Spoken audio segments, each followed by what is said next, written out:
Bonjour, ici David Yecker et bienvenue à Pas sorti du bois. Mesdames,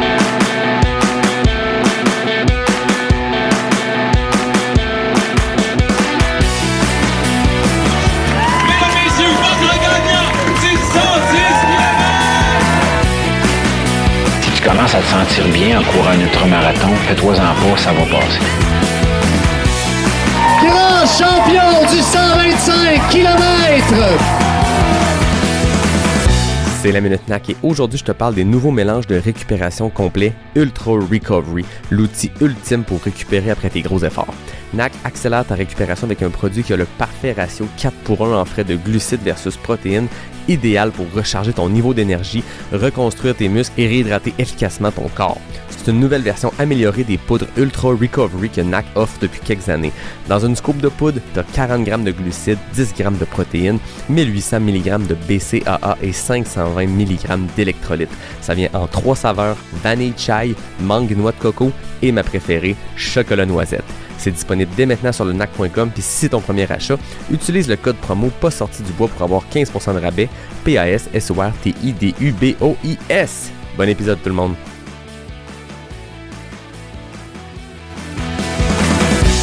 Ouais, ben, on n'est pas sorti du bois, hein? Bonjour tout le monde, bienvenue à cet épisode numéro 228 de Pas sorti du bois. Je le disais dans le hype avant l'épisode quand je parlais de mon invité de cette semaine. C'est un des invités que j'ai reçu le plus de messages de gens qui me disaient « Hey, quand est-ce que tu reçois David? Quand est-ce que tu reçois David? » C'est là que ça se passe, on s'en parlait. Je pense que ça fait 4 ans qu'on s'écrit de se dire « Ok, à un moment donné, quand ça fitera, on enregistrera un épisode. » On est rendu là, David Yecker. Bienvenue à Pas sorti du bois. Ça fait plaisir d'être là. Je pense qu'on a trop essayé de vouloir le faire en personne, mais finalement, on procède à distance. Je pense que ça va être plus facile comme ça. Là. Exact. Toi, t'es dans la région de Montréal, c'est ça? Ouais, exact, ouais, à Montréal. On va avoir beaucoup d'affaires à jaser parce que je pense que David le coureur, on pourrait faire 4 heures d'épisode là-dessus. Ça fait plus d'une dizaine d'années que tu roules ta bosse dans le trail. Je voyais te participer à 4 championnats du monde pour Équipe Canada en trail. T'as fait... Écoute, je savais que tu en avais fait beaucoup des grosses courses, mais quand j'ai regardé la liste, c'est comme le bucket list, le top 20 des événements internationaux à essayer dans sa vie. Je pense que tu les as toutes faites. J'exagère à peine. Fait qu'il y a beaucoup de choses là. T'es aussi un spécialiste comme coach. T'es aussi un spécialiste. Ton titre exact, ton titre professionnel, c'est quoi? Ben en fait, jusqu'à récemment, j'étais là, je suis à mon compte en fait. Fait que je suis plus vraiment. Je travaille plus pour l'Institut national du sport. Okay. Mais mon titre. Je pense quand même maintenant c'est plus entraîneur, mais avant c'était plus physiologiste de l'exercice, mais là je dirais quand même entraîneur. Là. Puis t'as un gros parcours aussi comme auteur, t'as rédigé beaucoup de papiers, puis il y en a un qui m'a fait rire parce que je me rappelais l'avoir lu il y a quelques années ou quand c'était sorti, mais t'as même adressé le swag. On se rappelle, t'avais gagné une racine d'or à la première édition du gala pour le meilleur trail swag. Fait en plus de pouvoir parler de la science derrière le sport, on peut parler de la science du trail swag. Vous comprenez tout le monde, attelez-vous, là, on a pour un long épisode, on a beaucoup d'affaires à jaser. Le swag particulièrement, je pense que ça va intéresser les gens. Je blague bien sûr, on verra où on s'en va. On commence par s'ouvrir une bière, s'ouvrir un drink, puis après ça, on part à la discussion. Qu'est-ce que tu bois de ton côté? Moi j'ai un bon kombucha de Fou de Lille. Curcuma gingembre, donc un bon petit drink sans alcool pour moi. C'est excellent. Moi, de mon côté, je vais avec alcool. Écoute, j'ai un partenaire depuis plus de 2 ans qui s'appelle Noctem, une microbrasserie de Québec. Puis là, c'est jeudi soir, je me suis dit, let's go, on sauve une petite bière. Fait que, David, merci d'être là. Cheers! On entend même la canette en ASMR. C'est quoi la mode, l'ASMR? Les gens, ils font comme parler dans le micro tranquillement, puis ils font des sons. Ouais, j'ai vu des reviews de shoes parce qu'ils mettent le soulier puis ils font le bruit du matériel dans le micro. Là, ouais. Écoute, il y en a pour tout le monde. Quand t'es rendu que t'as des ASMR de shoes de trail, tu sais que... Bon, ça, c'est quelqu'un qui est très geek. Je le disais, gros parcours. J'ai le goût qu'on recommence quand même à la genèse, au début. Parle-moi de ton parcours sportif. Comment la course est entrée dans ta vie? Ça vient de où, cette passion-là? Dans le fond, moi, j'ai d'abord fait plutôt du vélo quand j'étais... En fait, j'ai joué au football américain quand j'étais au cégep. Puis après ça, depuis quand même que j'ai peut-être 10 ans, là, je faisais un peu du vélo sur route là, l'été, juste pour le fun, plus qu'autre chose. Puis en 2011... Dans le fond, je faisais un stage à l'étranger, puis là, je savais que j'aurais pas mon vélo, fait que je me suis dit, je vais me mettre à la course à pied pour quand même garder un peu de forme. T'sais, en même temps, je dis ça, puis je compétitionnais pas en vélo, là, mais c'était juste pour continuer à bouger. Puis je m'étais inscrit à un marathon. Dans le fond, là où je faisais mon stage en agriculture à l'époque, ben, il y avait un marathon, tu sais, vraiment local en Suède. Puis je me suis dit, ben, moi, je fais ça cet été, je m'entraîne pour un marathon pendant que je fais un stage sur une ferme en Suède. Fait que c'était ça le début. Puis j'ai couru 3h30, je pense, un truc comme ça. Fait que, Ça commence à fort. Loin de mes chronos actuels, mais ça a commencé. Mais quand même, pour un premier été où on se dit, tu dis, j'avais jamais vraiment couru sérieusement, t'avais un background sportif de vélo, tout ça, mais de se dire en un été, quelques mois, puis bang, 3h30, ça mettait la barre haute pour la suite. Ouais, surtout que j'aurais peut-être pu courir beaucoup mieux si j'avais mieux géré, mais ça, c'est comme beaucoup de premiers marathons, là. Ah ouais, c'est ça, exact. Fait que t'as fait de la route comme ça. À quel moment t'as découvert le trail, les sentiers? Ben c'est ça. Après, j'ai peut-être fait 2 ans de route. Après ça, j'ai fait du triathlon pendant 2 saisons. Puis c'est pendant ma deuxième année de triathlon que je me suis un peu tanné de tout l'aspect comme plus de matériel, d'avoir un wetsuit, d'avoir un vélo, puis là, de pouvoir t'acheter des roues à 5 000$ pour aller plus vite. Puis c'est là que j'ai découvert le trail. Puis ma première course, dans le fond, c'était, j'avais un Ironman, c'était là, mais pendant l'entraînement pour l'Ironman, je savais que j'en ferais pas d'autres. Fait que c'était vraiment comme je le faisais pour le faire. Puis j'ai commencé à faire de la trail. Puis je m'étais inscrit c'était le marathon du Québec Mega Trail qui existait une seule année, je pense, 42 km au Québec Mega Trail.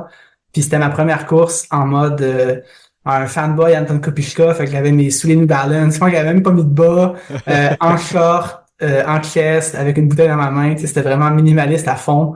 Puis, même à ta première expérience de trail, il y avait déjà une démarche trail swag dans le sens exact. Où c'est quoi les années? C'est 2013-14? C'est l'époque 2013, Anton Krupichka qui est encore un icône du trail, on s'entend, mais je pense qu'à l'époque, c'était son âge d'or. C'était juste après Unbreakable, c'était tout ça. Fait que comment ça s'est passé, ce premier marathon de montagne-là au QMT? Ben, justement, j'ai regardé un peu avant de faire l'épisode pour me rappeler de ça, puis j'ai justement couru 3h32, fait que c'est environ le même temps que mon premier marathon sur route, mais évidemment en passant par, je pense qu'on passe peut-être au sommet, là, je sais plus, en fait, là, c'était quand même bien été, j'avais fini deuxième, Emmanuel Gagnon qui m'avait battu. Emmanuel, je pense, si Anton était une icône à l'international à l'époque, Lee, c'est un icône à l'époque en trail. Je blague, ouais. je l'agace parce que Lee, on se connaît d'une autre vie bien avant le trail, mais tu regardes les résultats de ces années-là, puis Lee était toujours là. Ouais, avec Jeff Gosselin puis Florent Bougain. Ouais. T'as vécu cette époque-là, c'est drôle parce que entre le trail qu'on connaît aujourd'hui, qui est rendu un sport encore niche, on s'entend, mais il y a des dizaines de milliers de personnes qui le pratiquent. Je voyais qu'en 2024, il y a 31 000 personnes, ou en tout cas, il y a eu 31 000 personnes qui ont traversé une ligne d'arrivée. Là-dessus, si t'en as fait 8, tu comptes pour 8, mais ça demeure que 31 000 personnes ont traversé une ligne d'arrivée en 2024. Cette époque-là, c'était complètement différent. T'as vu cette évolution-là. Est-ce que tu trouves que le trail a bien grandi comme sport au Québec? Je pense que oui, là. Tu sais, à l'époque, c'est facile d'un point de vue plus compétitif parce que t'avais 4 courses, tu faisais les 4. C'était les mêmes. Tout le monde était là à chaque fois, puis c'était quand même plus facile de choisir ses courses. Maintenant, on a plus de choix, mais il y a quand même des événements, je pense, qui ont super bien grandi, là, puis je pense que c'est quand même le fun pour tout le monde. Fait, je pense qu'on va dans la bonne direction quand même, là. Ouais, puis c'est drôle parce que, tu sais, à chaque année, il y a des nouveaux événements qui voient le jour, puis on le voit un peu sur les médias sociaux, mais on entend dans les clubs de course, hey, on a rendu beaucoup de courses, hein, j'ai hâte de voir si ça va marcher. Puis tous les nouveaux événements ont un gros taux de dossards vendus. Tu regardes des nouvelles affaires qui viennent d'arriver puis ils ont déjà des distances sold out. Fait qu'il y a clairement un appétit pour ça. Puis des fois, j'ai déjà entendu la discussion, y a-tu trop d'événements trail au Québec? Ben, s'il y a du monde pour y aller, y en a-tu trop? Non. C'est l'offre et la demande, c'est la base, mais c'est beau de voir qu'en ce moment, tu peux quasiment racer toutes les fins de semaine, là. Des fois, il y a trop de distance par événement, peut-être, là. Mais ça, c'est... Des fois, en tout cas, il y a des parcours aussi que des fois, c'est dommage. Je pense que QMT avait un beau 10 km avant où on allait vraiment, au sommet avec une descente technique. Tu sais, des parcours peut-être un peu plus courts, mais difficiles. Puis on dirait que ça, c'est un peu... Peut-être par souci de laisser ça accessible à tout le monde, ben les parcours courts sont souvent plus faciles que les parcours longs. Mais en même temps, c'est dommage un peu, là, peut-être à part, évidemment, là, le défi des couleurs, là, qui est championnat canadien, mais... Il y aurait de la place, selon moi, à plus de courses de trail plus courtes, mais vraiment, t'es très vertical, là, tu sais. Ouais. Peut-être que le défi des couleurs, ce que Julien et l'équipe ont mis en place pour les championnats canadiens, peut-être que ça va faire des petits aussi, parce que, comme tu le dis, mon feeling, moi, d'observateur, c'est qu'il y a longtemps eu une fascination de la longue distance, puis on voyait beaucoup les gens pousser vers c'est quoi la prochaine affaire, puis c'était comme naturel quasiment de penser le trail en fonction de j'ai fait un 65, maintenant faut que je fasse un 80. Puis je pense que les premiers icônes de trail au Québec, les premières personnes qui ont été influentes, que ce soit des Johan Rock, des Patrice Godin, des Anne Bouchard, Hélène Dumais, c'est des gens qui faisaient du très long. On dirait qu'il y a comme eu cette fascination-là de la longue distance, mais en ce moment, nos Québécois qui nous font rêver, les gens qu'on côtoie qui poussent à l'international, c'est plus sur des formats sub-ultra, puis j'ai le feeling qu'il y a comme un retour à cette fascination-là de, OK, la longue distance, c'est impressionnant. Moi, pour avoir fait du 100 km, du 100 000 en masse, ça m'impressionne bien plus quelqu'un qui a monté le Mont-Saint-Anne sur le vertical en 32 minutes pendant le défi des couleurs que quelqu'un qui a fait un 100 miles. En fait, c'est juste deux sports différents.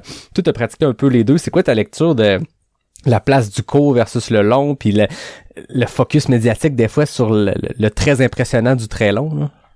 Ouais, mais tu sais, je pense que c'est surtout que le focus médiatique, c'est que je pense que les médias peut-être un peu moins, justement, qui sont moins de niche, qui sont plus généralistes, ben c'est sûr que ça parle un peu plus quand t'as pas une idée c'est combien de temps t'es monté de Mont-Saint-Anne. Si tu sais pas que 32 minutes c'est vite, ben ça t'impressionne moins que de dire que t'as couru 100 miles. Fait que je pense que ça vient un peu de ça. Puis après c'est culturel aussi. Tu sais, je pense que en France c'est aussi beaucoup la longue distance qui est populaire. Puis je pense qu'au Québec on a quand même un peu à cause de la langue cette influence-là de la France. Mais il y a d'autres pays en Europe, tu sais, en Italie je pense que sont extrêmement meilleurs sur beaucoup des trucs plus courts parce que c'est aussi peut-être plus valorisé là-bas. Mais tu sais, je pense qu'au final l'important c'est de trouver les courses qu'on a envie de faire puis qui nous motivent. Quand j'ai regardé tes premières années, il y a un peu des deux. Il y a des Sierzinal, des Limon Extrême, des courses qui sont très rapides, qui étaient à l'époque sur la Skyrunner World Series. Puis à travers ça, il y a du long. Il y a la toute première édition du 125 Arikana que tu as remporté. Il y a même eu des 100 000. Comment tu t'es positionné, toi, dans ces distances-là? L'attrait était vers où? Puis de quelle façon tu t'es développé? Ouais, ben tu sais, moi, je pense que je préfère quand même les courses, tu sais, le plus vertical. En fait, moi, j'aime ça marcher en montée avec des bâtons. Fait que j'aime mieux les ultras juste pour ça, parce que sur du court, t'as pas nécessairement besoin d'avoir des bâtons, là. Fait que je pense que j'aime ça, le mode un peu plus, tu sais, y aller un peu plus, juste la mécanique de marcher avec des bâtons en montée, je pense. Le geste, c'est comme plus quelque chose qui m'attire. Puis de plus en plus, peut-être que dans les prochaines années, ça va être plus du long que je vais faire. Mais l'an dernier, en fait, j'étais censé faire des courses de la Skyrunner World Series, mais je me suis blessé, fait que finalement, ça arrivera pas. Puis tu sais, mais c'est quand même, tu sais, j'ai un attrait, en fait, pour le technique aussi, même si je suis pas très bon dans le technique. Puis ça, des fois, qui est un peu, peut-être absurde dans mon cas, c'est que je pense que les meilleurs parcours, pour moi, c'est des parcours qui sont peut-être relativement roulants avec quand même un bon dénivelé. Mais c'est pas nécessairement les courses que j'aime le plus faire, tu sais. Mais comme un Bromont, pour moi, tu sais, Bromont 55, c'est comme un parcours parfait. J'avais une bonne course aussi en Californie une année, puis tu sais, c'est des single track qui sont, il y a pas une racine, il y a pas de racine, pas de roche, c'est ultra rapide. Puis moi, c'est le genre de parcours qui me vont bien, je pense. Mais j'aime mieux la technique, puis j'aime mieux, je pense, le gros dénivelé puis les longues distances, parce que juste l'effort est plus, peut-être presque plus facile, en fait, là, c'est plus de la gestion de course. Puis après ça, moi, je pense que dans mon cas, surtout avec tu sais, l'expérience que j'ai maintenant, j'ai l'impression que si j'ai un gain maintenant sur les autres, c'est beaucoup plus au niveau de tu sais, ma nutrition, d'autres choses comme ça. En fait, depuis longtemps, on le disait, la nutrition, c'est en constante évolution. Récemment, il y a eu aux États-Unis, ils parlent de la révolution des carbs parce que le nombre de grammes par heure a explosé. Ce qu'on pensait être une norme à l'époque est maintenant rendu beaucoup trop bas quand on compare à ce que le monde consomme. Toi, je suppose que tu le suis, cette science-là aussi, de par ton parcours, mais de par aussi tes intérêts, mais t'as fait des tests, t'as fait de l'essai-erreur, je suppose. Parle-moi de ta gestion de la nutrition, si on prend un gros pas de recul, puis on regarde les 10 dernières années, entre ce que t'as bien fait, moins bien fait, puis ce que t'as appris là-dedans. Ouais, ben ce qui est drôle, c'est que je pense que le premier ultra que j'ai fait, je devais consommer probablement 80 grammes à l'heure à la fin de la course. Fait que je pense que j'étais déjà, surtout pour l'époque, là, tu sais, on est quand même en genre 2014, peut-être à ce moment-là, je pense que j'étais déjà dans ceux qui en prenaient plus. Puis après, ben tu sais, je pense que j'ai essayé je pense qu'un peu les erreurs que moi j'ai fait, c'est de trop me fier au ravitaillement, tu sais, de se dire, ben je vais, oui, je vais consommer beaucoup, mais je vais y aller au ravito. Fait que là, c'est plus approximatif, puis c'est moins, tu sais, moins bien géré un peu. Mais je dirais qu'avec les années, j'ai toujours été peut-être dans le haut de la fourchette de ce qui est, disons, recommandé ou ce que les gens font. Donc oui, au début, assez tôt, peut-être 80, 90, déjà il y a 10 ans peut-être. Puis maintenant, ben là, je suis dans le 100, 120 assez facilement. Puis tu sais, j'ai déjà testé à l'entraînement plus que ça. Puis selon tu tu sais, je serais pas, je pense que ce serait possible cette année, en tout cas sur les courses, d'essayer d'aller plus que 120 grammes à l'heure pour moi. Fait que c'est un peu ça mon vibe, là. C'est drôle parce qu'il y a un gros changement par rapport à ça aussi. Tantôt on parlait de l'époque Anton puis le minimalisme, puis tu sais, je l'appelle l'époque un peu dirtbag, là, tu sais, que les grosses stars aux États-Unis, c'était des gars qui vivaient dans leur pick-up, qui couraient super minimaliste, puis tu sais, ce qu'on voyait, c'était ces gars-là qui partent avec une petite gourde pognée dans le boxeur, pognée dans l'élastique de la short, avec 2 gels pour une journée complète sur les trails. Puis 10 ans plus tard, 15 ans plus tard, on entend un David Roche parler sur des podcasts que, au contraire, à l'entraînement, faut que t'ailles justement entraîner ton estomac à avoir des quantités d'eau et de liquide et de nutriments qui sont énormes. Tu sais, Tara Dower a raconté récemment que elle était exactement ce genre-là. Elle partait pour une sortie de 20 miles d'entraînement, elle partait avec un gel. Puis, demande-toi pourquoi après dans ta course, quand tu essaies de manger 80 grammes de glucides, tu le vomis. Là, elle s'est entraînée à boire des litres et des litres pendant son entraînement pour courir avec un estomac rempli.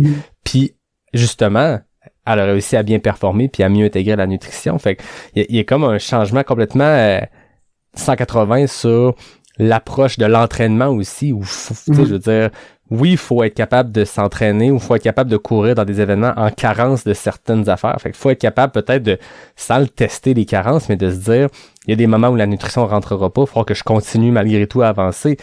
Mais c'est pas le temps de tester ça chaque jour à l'entraînement, d'y aller au minimum, au contraire. Hein. Ouais, puis tu sais, je pense que la capacité à brûler du gras est quand même là naturellement aussi. Tu sais, je pense que même les régimes, le keto, toutes ces affaires-là, au final, ça prend 5 jours avant que ça marche parce que ça prend 5 jours avant que tu vides tes réserves de carbs puis que t'aies plus le choix de brûler du gras. Tu sais, mais au final, même dans une course d'ultra, tu sais, oui, ça se peut que si t'es pas habitué de le faire, ça va être plus rough, mais que tu bunkes, si tu bunkes, mais dans le fond, je pense que t'es toujours mieux d'optimiser ta nutrition en entraînement pour être capable de faire ton ultra sans avoir parce que c'est quand même possible de faire un ultra long puis que ça rentre du début à la fin, là, tu sais. Puis je pense que des fois, le problème, c'est au premier symptôme de nausée, de se dire, ah, ben, je vais arrêter de manger, mais la réalité, souvent, que c'est le premier signe qu'il faut que tu manges un peu plus parce que ton système digestif est en train d'arrêter de fonctionner convenablement. Puis c'est la meilleure façon de le garder actif, c'est d'envoyer du sucre et de l'énergie dedans. Fait que, tu sais, je pense que des fois, c'est un peu l'erreur que les gens vont faire, c'est de peut-être croire aussitôt qu'il y a des petits problèmes digestifs que c'est parce qu'ils mangent trop, alors que souvent, ben, c'est l'inverse puis qu'il faut consommer un peu plus. Ouais, c'est clair.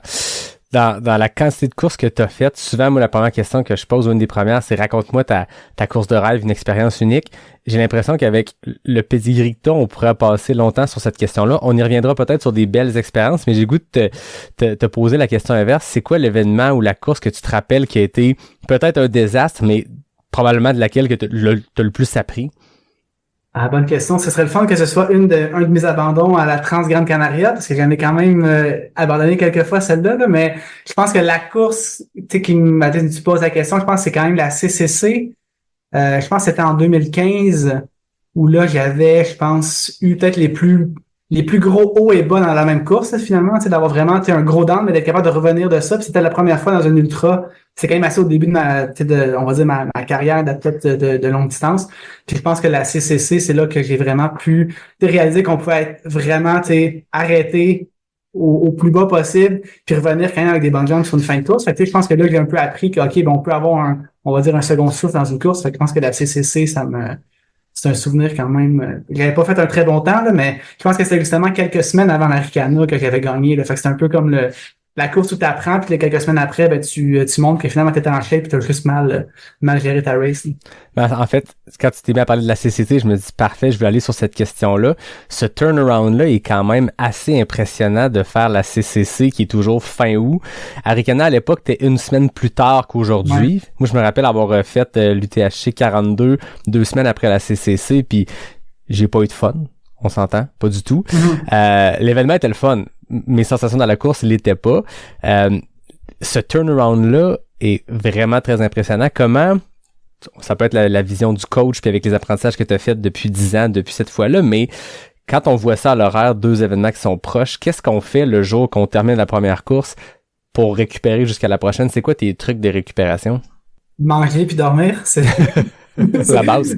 À la base, quand même, c'est ça. Là. Puis, tu sais, je pense que dans ce cas-là, en 2015, je faisais tellement de volume, surtout de compétition, puis des longues sorties. Puis, à un moment donné, je pense que ça aussi, tu sais, le volume d'entraînement va aussi vraiment dicter la récupération puis la vitesse à laquelle on récupère. Donc, quelqu'un qui fait beaucoup de volume va récupérer quand même mieux d'une course. Puis, je pense qu'on peut toujours facilement coller on s'entend, là, au moins 2 ou 3 semaines entre 2 courses. Mais l'important, c'est de pas abuser puis d'en mettre une troisième. Là. Tu sais, je pense que dans ce cas-là, j'avais vraiment un peu... Tu sais, même que j'avais voulu, je pense, être en forme pour la première, puis la CCC, puis prendre l'Arikana comme on verra ce qui se passe. Finalement, ça a plus été, je l'ai fait un peu surentraîné, puis pas assez frais pour la CCC. Puis après ça, 2 semaines plus tard, puis j'avais souvent quand même été assez modeste là, en termes d'entraînement entre les deux. Puis l'avantage que j'avais, c'est que j'habitais en Suisse à l'époque, fait que quand je suis arrivé faire l'Arikana, j'avais le décalage horaire en ma faveur. Tu sais. Ouais. À l'époque, on partait, je pense, c'était, si je me trompe pas, à 2h du matin, donc c'est comme si c'était 8h du matin pour les Européens. Fait que c'est un peu comme, moi j'ai mis le départ actuel parce que là, ça avantage plus nécessairement les coureurs qui arrivent d'ailleurs. Pour moi, cette année-là, ça va bien fonctionner.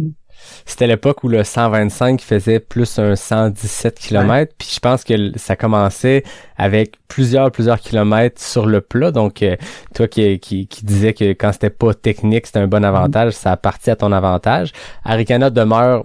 Bon, c'est pas le plus technique, mais je vais quand même être un défendeur depuis toujours que oui, c'est technique quand même, Arikana. Oui, t'as gagné la première édition du 125, puis tu y es revenu à plusieurs reprises. Je nous amène tranquillement vers le sujet de la gestion de l'effort, qui est un truc qu'on voulait jaser, puis tu disais que t'as beaucoup appris. Puis j'ai envie d'amorcer ce sujet-là parce que moi, j'ai suivi Arikana comme fan du sport dans les années qui ont suivi. Je l'ai analysé à l'UTHC TV et t'étais toujours dans ceux qui partaient comme une balle vraiment très fort dans les années qui ont suivi cette première victoire-là. C'était quoi ta stratégie quand t'arrivais à Arikana, sachant comment le remporter, tu l'avais déjà fait, sachant un peu le parcours et comment, de partir aussi fort, puis je me rappelle une année, je pense que c'est Marc-André Paillé qui t'avait posé la question, ou Nicolas Fréret, c'est quoi ton objectif aujourd'hui, puis t'avais dit avoir le com sur la montée des Morios.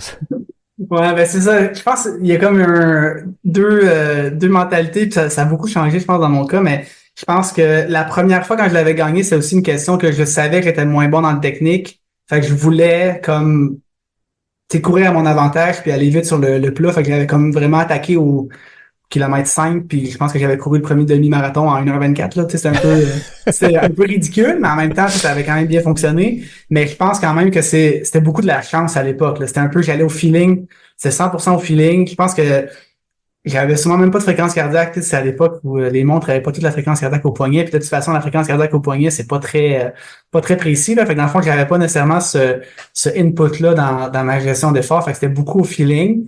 Ce qui fonctionne quand même bien quand t'es vraiment en forme, mais des fois, quand t'es pas en forme, tu peux quand même payer. Puis je pense que c'est un peu de la chance après. Je pense qu'une course sur 2, ça allait peut-être bien, puis une course sur 2, ça allait moins bien. Puis je pense que c'est une question peut-être d'y aller justement, de se fier à ses sensations. Mais à mon avis, c'est pas la meilleure façon de faire sur des ultras. Puis je pense qu'à un certain point, j'avais développé peut-être la réputation de partir vite. Fait qu'à un certain point, on dirait que t'as comme un peu cette pression-là de dire, ok, on s'attend à ce que je parte vite, puis ça me faisait plaisir de partir vite. Puis je pense que c'est la mentalité aussi de se dire, si j'ai une bonne journée, ça va bien aller. Je veux pas comme perdre du temps à partir lentement.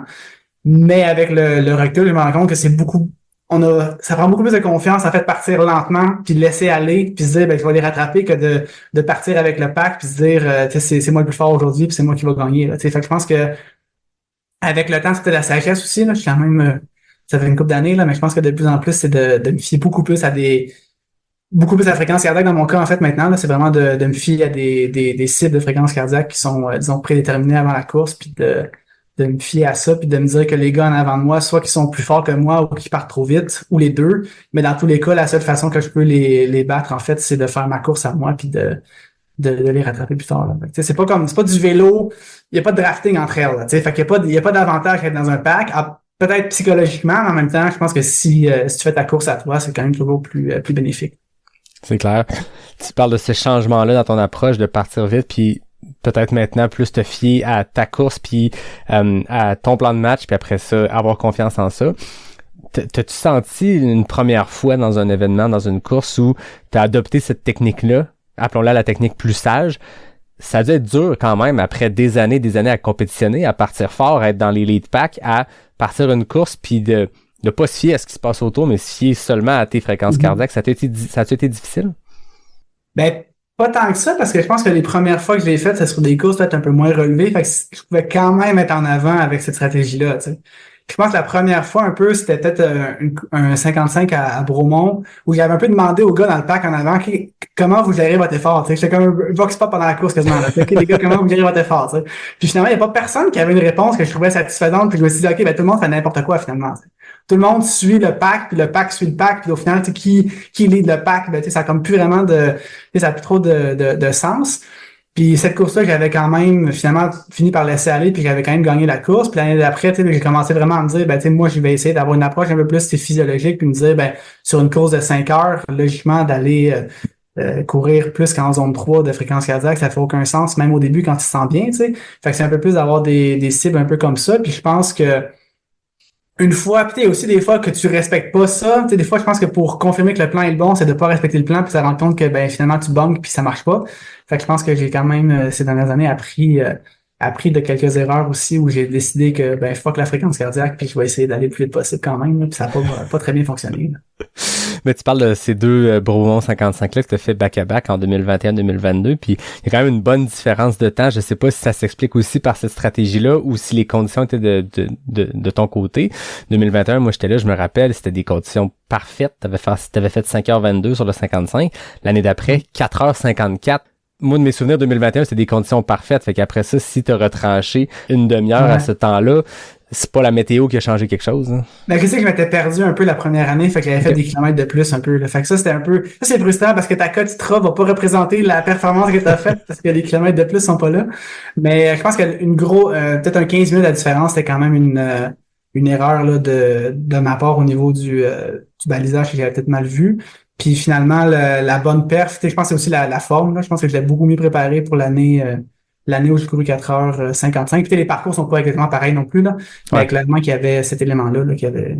Je pense que c'est peut-être une des meilleures performances. En fait, si on regarde la cote ITRA, c'est la meilleure perf que j'ai faite. Puis je pense qu'au feeling aussi, c'est une gestion assez parfaite. Là, c'est pas un ultra très long, fait que c'est peut-être pas super satisfaisant, mais quand même, c'était quand même cool. Là. Ah oui, c'est clair. On le disait tantôt, t'es coach, puis je vais vouloir qu'on embarque sur ce sujet-là un peu plus tard, mais tout ce que tu as fait comme apprentissage avec justement la gestion de l'effort, avec ta dizaine d'années d'expérience de course, est-ce que c'est un peu les mêmes paramètres que tu vas parler avec quelqu'un qui a un peu plus une approche mid-packer, quelqu'un qui est plus un finisher, quelqu'un qui s'entraîne pour peu importe la distance, mais qu'il n'y a pas l'objectif de compétition ou de cote ou de chrono, puis c'est de se rendre au bout. Est-ce que ces mêmes apprentissages-là que tu as fait en avant des packs peuvent s'appliquer à n'importe qui? Ouais, puis c'est ça que j'essaie de faire avec beaucoup d'athlètes aussi, c'est au final, ça reste, si on a des zones, tu sais, puis oui, des zones physiologiques idéalement basées sur un test, puis tout, mais même si t'as pas ça, si t'as juste des références, en fait, là, d'autres compétitions, tu sais, d'avoir au moins un plan qui est basé sur pas seulement ta sensation, là. Je pense que l'erreur entre elles, c'est ça, si on se fie 100% à ses sensations, parce que le pace, même le pace ajusté à la pente est pas toujours super précis. Fait que je pense que ça prend au moins un deuxième input. Fait que je pense que beaucoup, même les gens plus mid-packer, c'est quand même ça qui la recommandation peut-être une des plus importantes pour les longues courses, ça, c'est la nutrition, puis après ça aussi le pacing, parce que on peut facilement perdre beaucoup de temps. Puis même d'un point de vue expérience, je pense que c'est pas juste une question de perdre du temps, mais une question aussi d'expérience. Je pense que si tu vas avoir une course que tu finis avec le sourire puis que t'as bien aimé ta compétition, ben je pense qu'il faut quand même la gérer de façon un peu plus réaliste.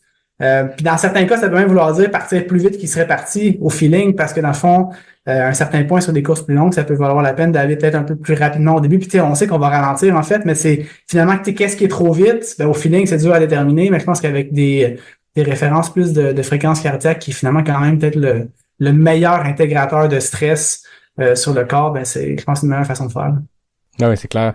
Je vais te poser une question, peut-être que ça va avoir l'air niaiseux, mais je pense que je vais être le niaiseux de service parce que ceux qui écoutent le podcast depuis longtemps le savent, j'ai pas de montre, j'ai aucune idée de mes fréquences cardiaques, j'ai pas Strava, j'ai pas ces données-là. Je suis coaché par quelqu'un, il me suit avec certaines données, mais je vois beaucoup de monde faire des tests de lactate, aller faire ça. Puis je n'avais parlé un peu avec Rémi Leroux à son passage au podcast, avec Alex Ricard aussi, mais je serais curieux d'avoir ton avis puis que tu nous fasses un espèce de portrait 101. À quoi ça sert de faire ce test-là? Est-ce que c'est que pour les élites, pour les gens qui veulent performer ou pour moi qui se prépare pour quelconque événement cette année, il y a une valeur ajoutée à faire ça. Ben, tu sais, je dirais presque que c'est plus intéressant pour quelqu'un de débutant parce qu'en fait, c'est plus dur quelqu'un de débutant de dire, ben, c'est quoi, tu sais, qu'est-ce qui est facile, tu sais. Quand tu commences à courir, c'est dur, tu sais. Ouais. Fait que qu'est-ce qui est une allure qui est assez lente, c'est quoi ta zone 2 pis tout ça. Fait que je pense que c'est quasiment plus pratique pour quelqu'un qui a moins de références. Puis je pense que c'est plus pratique pour les gens qui font du trail que de la route parce que sur la route, je pense que c'est quand même plus facile d'estimer un peu des allures basées sur des temps de compétition, sur des trucs comme ça, mais en trail, c'est peut-être plus compliqué. Fait que je pense que c'est quand même bénéfique pour les gens de tous les niveaux. Puis tu sais, le principal élément, c'est vraiment d'avoir un peu ces zones d'entraînement pour savoir un peu, ben, quand on fait de l'endurance, ben, c'est où est-ce qu'on doit être. Si on fait des intervalles, c'est où est-ce qu'on doit être. Puis après ça, l'autre niveau, je pense, c'est de s'en servir plus pour mesurer la progression, mesurer, tu sais, les changements qu'on peut voir au niveau physiologique avec l'entraînement, puis aussi avoir un peu des références pour des compétitions, je pense, d'ultra pour avoir des balises un peu de qu'est-ce qui est réaliste puis qu'est-ce qui est comme trop vite, là, tu sais. Ouais. Puis comment ça se passe un test de lactate? Qu'est-ce qu'on va chercher? Je sais que on voit des gens qui on va chercher du sang sur le bout du doigt. Comment ça se passe? Mettons, je me pointe dans ton bureau puis je fais un test. Ouais, ben dans le fond, c'est des paliers de 3 minutes. La vitesse, elle augmente de généralement 1.2 ou 1 km/h toutes les 3 minutes. Dans mon cas, c'est 1.2, puis il y en a qui font un peu différemment. Puis on prend une mesure de lactate à la fin de chacun des paliers. On mesure la fréquence cardiaque aussi tout le long. Puis après ça, ben, on peut avec ça avoir des zones. Tu te rends vraiment à ton max. Fait que c'est vraiment un test max. Si tu fais quelques secondes dans un palier, ça compte. Fait que tu te rends vraiment au bout de ce que tu es capable. Puis après ça, avec ça, ben, on peut avoir un peu les points auxquels ton lactate va commencer à augmenter. Ben, c'est ton premier seuil. Puis disons le point où ça commence à augmenter de façon vraiment plus rapide, ben, c'est ton deuxième seuil. Puis avec ça, on peut avoir des zones d'entraînement, puis avoir des références là, pour ce qui est possible à l'entraînement, mais aussi en compétition.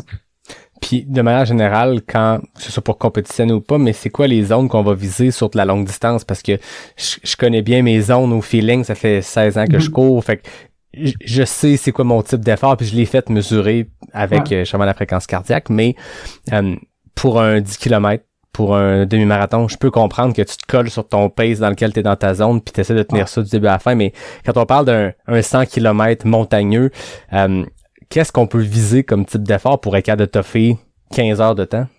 Ben, c'est là que, tu sais, ça devient un peu aussi une question d'expérience, mais tu sais, je te dirais sur une course de, on va dire 20 heures et plus, ou même 15 heures et plus, de commencer vraiment à se dire, ben, mon premier seuil, donc la limite supérieure de ma zone 2 devient un peu l'allure, l'intensité de référence pour le début de la course.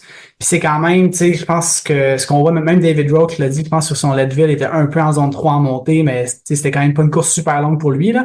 Mais généralement, sur des courses plus longues que 15 heures, je pense qu'on peut dire que la zone 2, ça devient un peu la limite.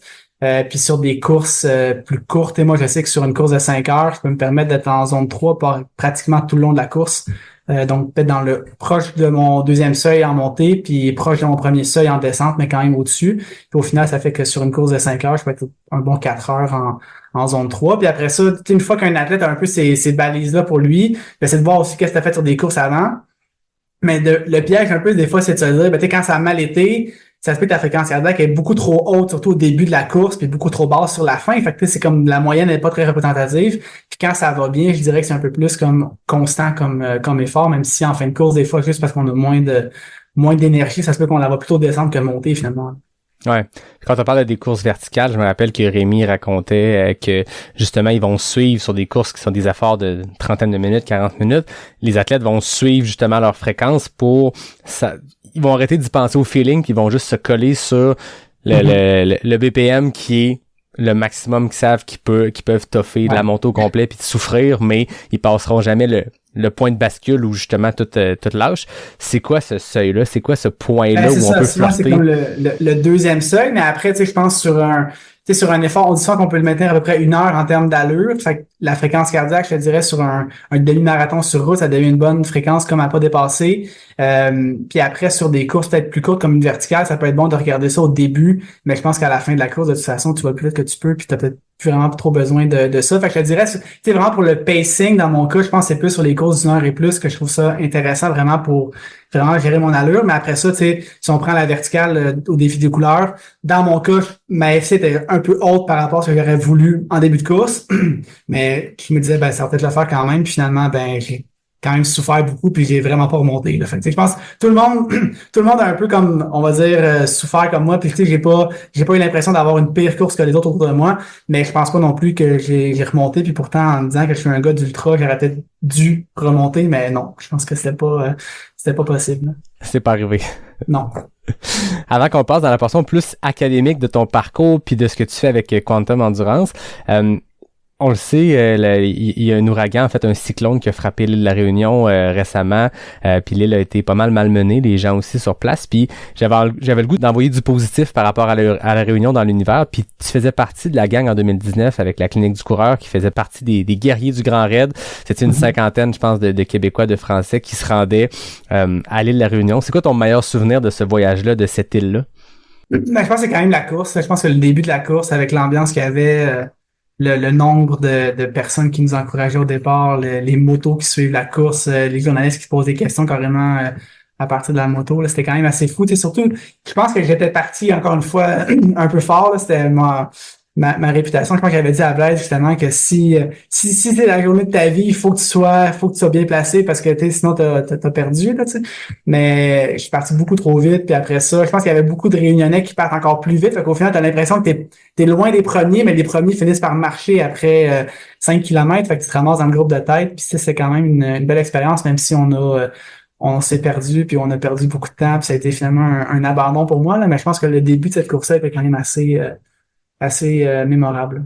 L'ambiance a l'air complètement folle. Je pense que Chamonix, l'UTMB a beaucoup le spotlight, puis une arrivée à Chamonix, je pense pour les gens sur l'UTMB qui arrivent en après-midi, le samedi, le dimanche, peu importe, il y a une ambiance de fou, mais la Réunion, ceux qui l'ont vécu le racontent, c'est autre chose complètement, c'est à un autre niveau. Ouais. Ouais, mais je pense que en termes d'ambiance, l'UTMB, je l'avais fait aussi une année.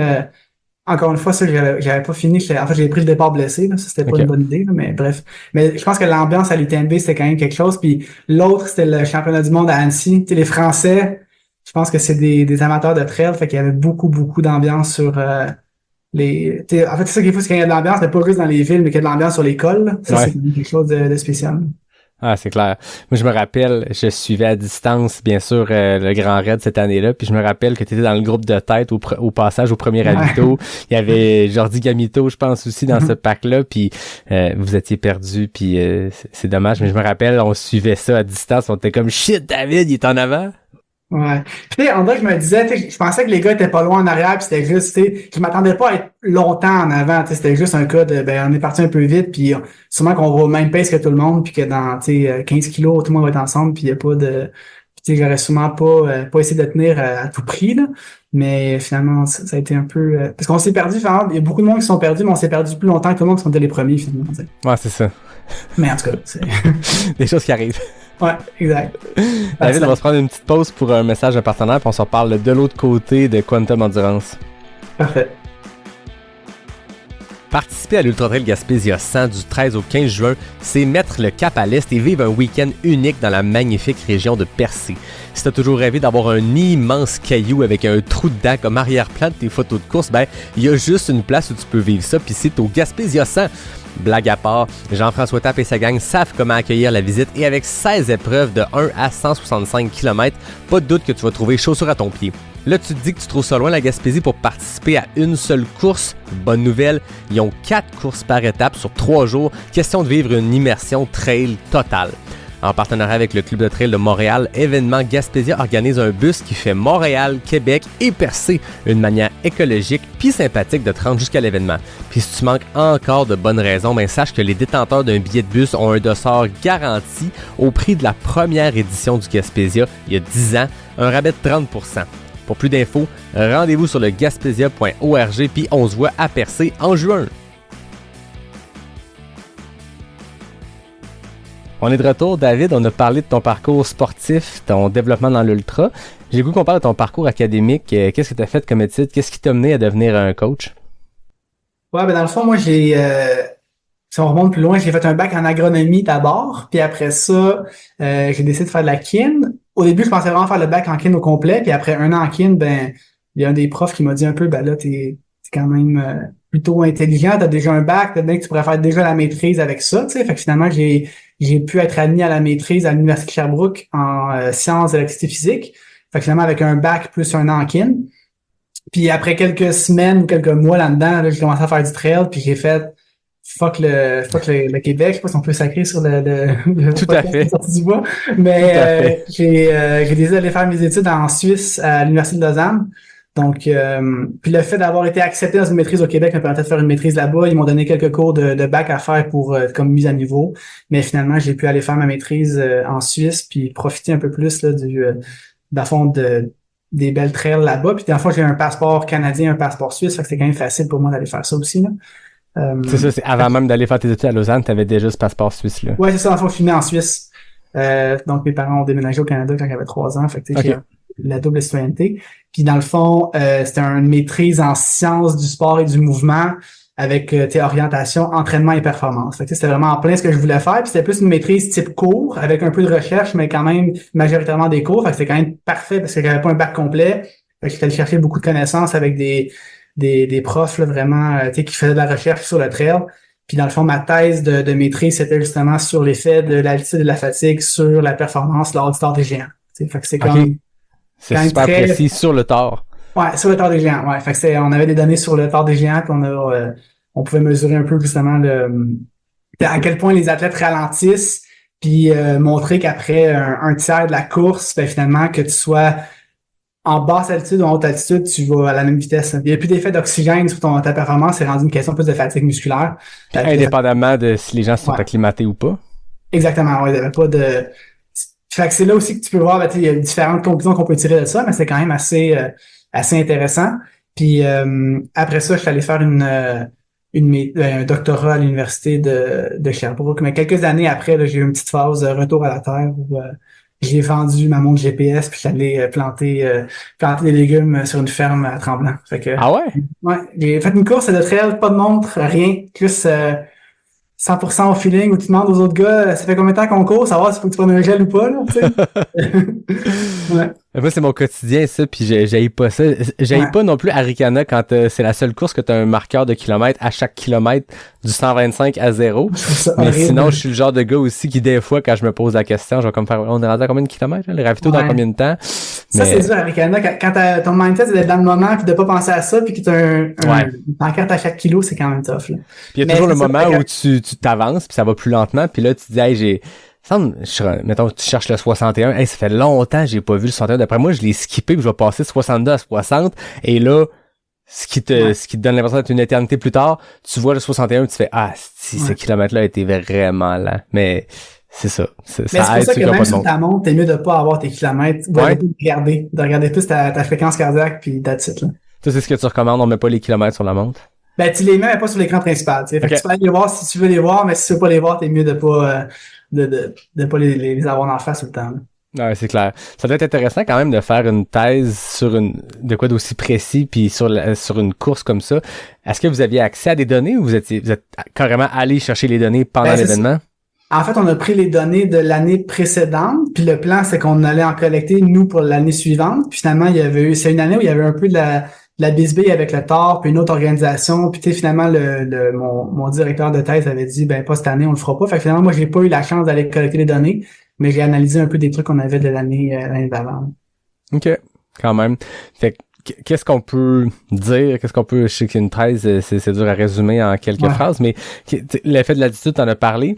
L'effet de la fatigue, qu'est-ce que ça fait, l'accumulation de fatigue sur des courses comme ça qui vont durer plusieurs jours? Ouais, ben tu sais, on a mesuré beaucoup la fatigue plus musculaire, parce qu'on avait quand même montré, c'est que c'était pas pire après le Tour qu'après l'UTMB, là, finalement. Là. OK. T'atteins un niveau, je pense, de fatigue que tu peux pas avancer plus vite que ça, puis au final, tu crées pas non plus de dommages nécessairement. Fait que c'est quand même intéressant. Puis ce qui est intéressant, c'est un peu de débattre aussi de, tu sais, les implications pour la performance. Est-ce que ça veut dire qu'il faut vraiment partir lentement puis se pacer? Un peu, oui, mais en même temps, comme après quelques, disons, centaines de kilomètres, t'as plus vraiment de gain à être plus en forme que les autres parce que tout le monde est rendu presque arrêté. Mais au final, les écarts se créent quand même au début de la course. Fait que je pense un peu un aspect de, ben oui, il faut partir conservateur pour préserver ses muscles, mais en même temps, il faut partir quand même assez vite parce que les écarts vont se créer quand même peut-être plus au début de la course parce que là, les allures sont peut-être un peu plus différentes. Là. C'était quand même intéressant, mais tu sais, je pense que c'est quand même une étude qui était, on n'avait pas nécessairement de contrôle pour l'alimentation. Fait que tu sais, t'es comme, ben oui, les gens ralentissent, mais est-ce que si tout le monde avait une alimentation optimale, on n'aurait pas pu voir des choses un peu moins, moins drastiques. Fait que moi, je pense quand même qu'il y avait des biais aussi, peut-être même au niveau, je pense, des tests qu'on fait souvent pour la force entre elles. Souvent, c'est des tests faciles, c'est mollets isométriques, c'est les quads en façon isométrique, mais c'est pas comme un mouvement, comme un squat qui serait comme plus pluriarticulaire puis qui serait peut-être plus spécifique au mouvement.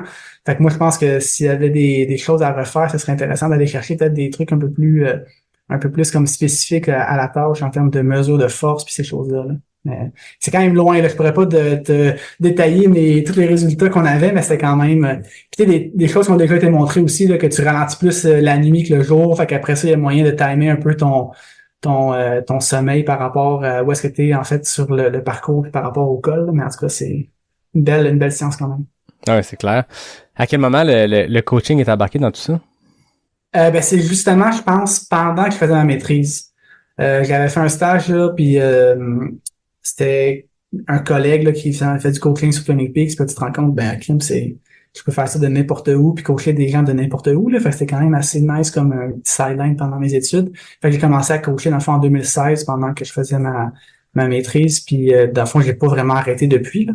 J'ai eu peut-être des hauts et des bas en termes de nombre d'athlètes puis de priorité dans ma vie par rapport à ça, mais je pense que depuis 2016, j'ai toujours coaché là, des coureurs de trail, de route, puis quelques triathlètes aussi, des cyclistes même. Ah ouais, ok, fait que tu fais du multisport. Ouais. Ok. Puis à quel moment t'as créé Quantum Endurance?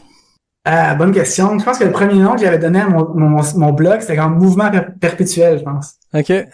Mais finalement, Quantum Endurance, ce qui est bien, c'est que c'est comme à la fois français et anglais. Fait que ça passe assez bien. Parce que j'ai pas eu de problème avec la loi 101. Là c'est comme c'est mon nom officiel d'entreprise enregistré puis tout là. Mais je sais pas c'est quand.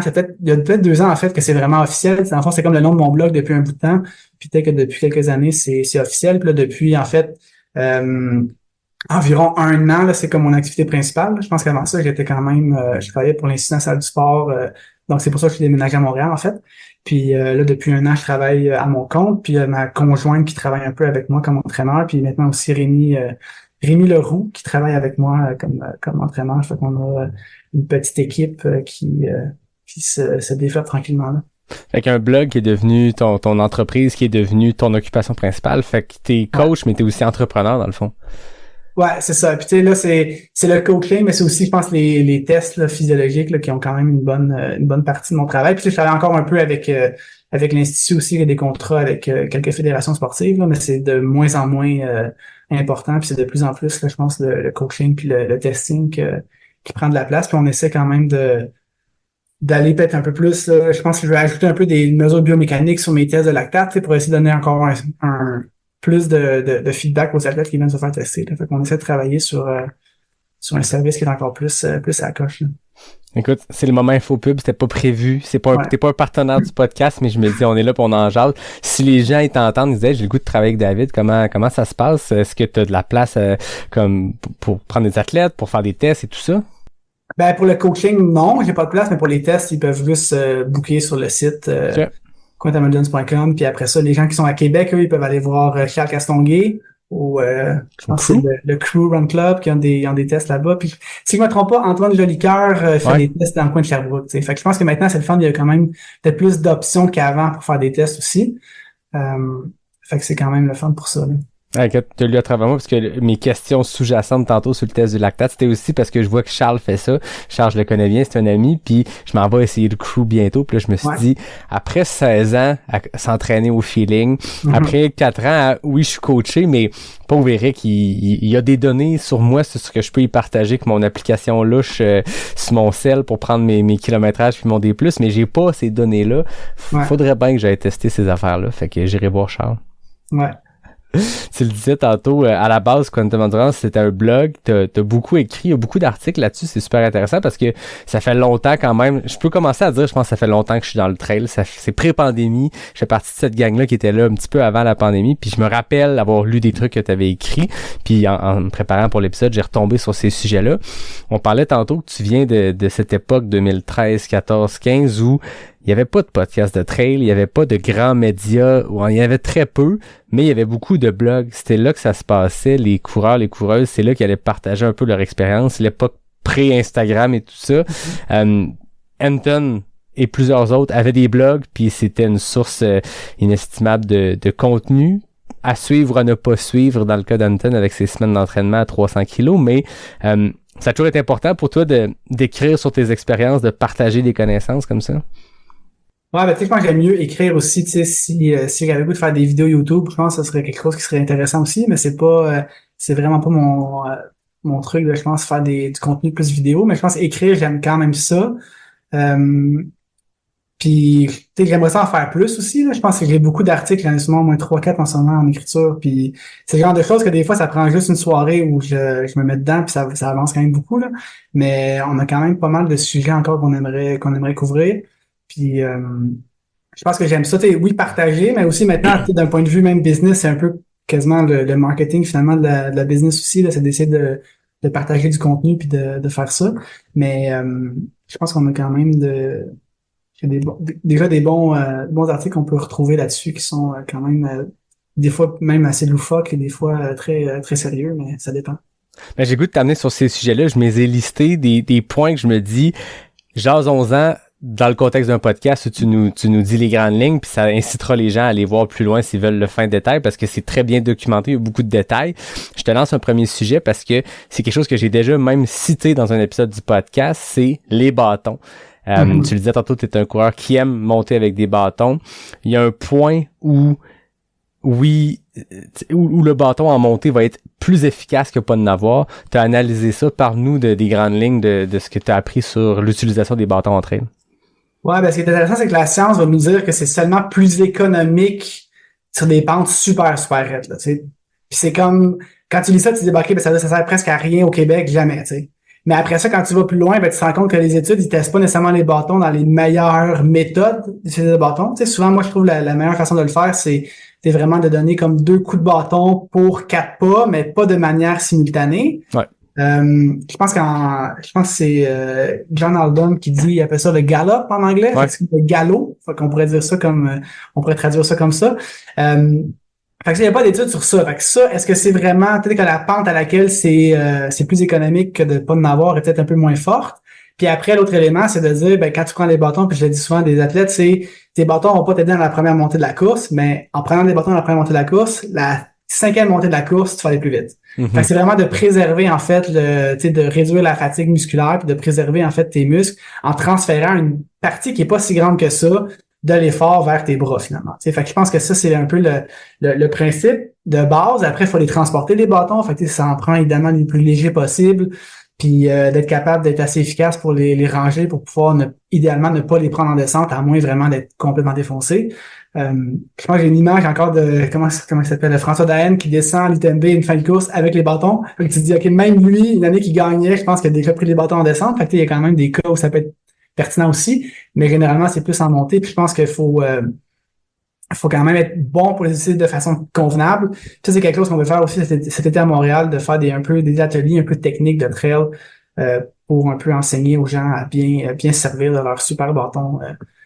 Que c'est quand même justement, pour que ce soit bénéfique, il faut être capable de bien l'utiliser, puis il faut aussi être capable de l'utiliser sans arrêter de manger. Parce que des fois, le problème, c'est que tu as les bâtons, tu arrêtes de t'alimenter, puis là, ben, finalement, tout le gain que tu fais, ben, tu vas le reperdre parce que t'as pas maintenu ton plan nutritionnel. Non, exact. Il faut pratiquer parce que, comme tu le disais, la technique, comme ce que tu parles, le gallop alterné, alors que des fois, dans des portions encore plus pentues, là, tu vas y aller les deux en même temps.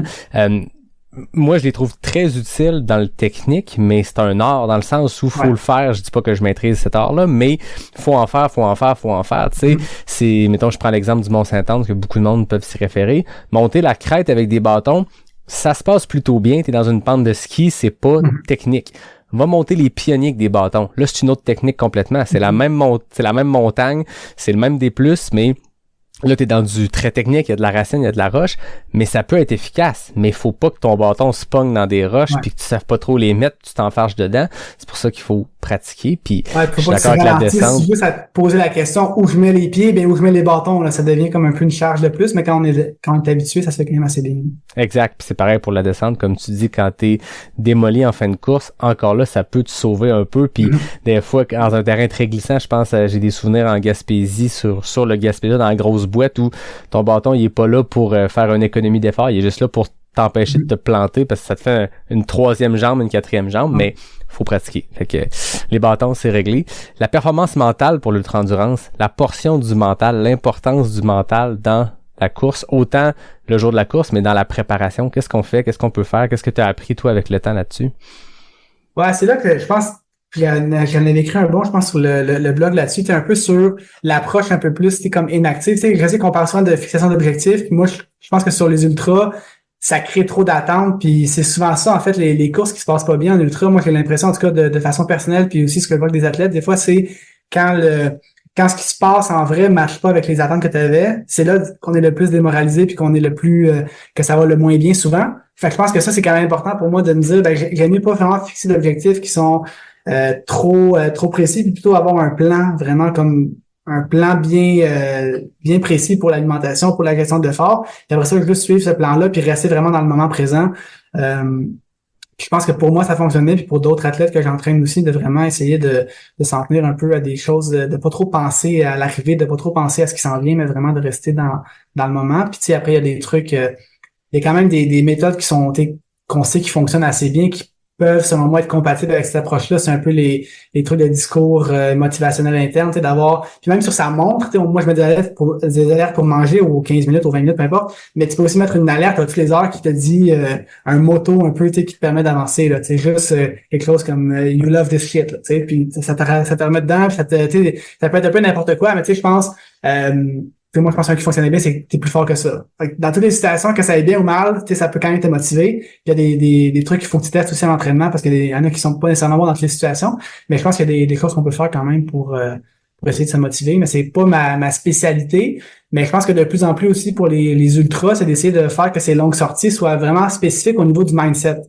On cherche souvent à aller chercher le terrain spécifique, le dénivelé par kilomètre, puis tout ça.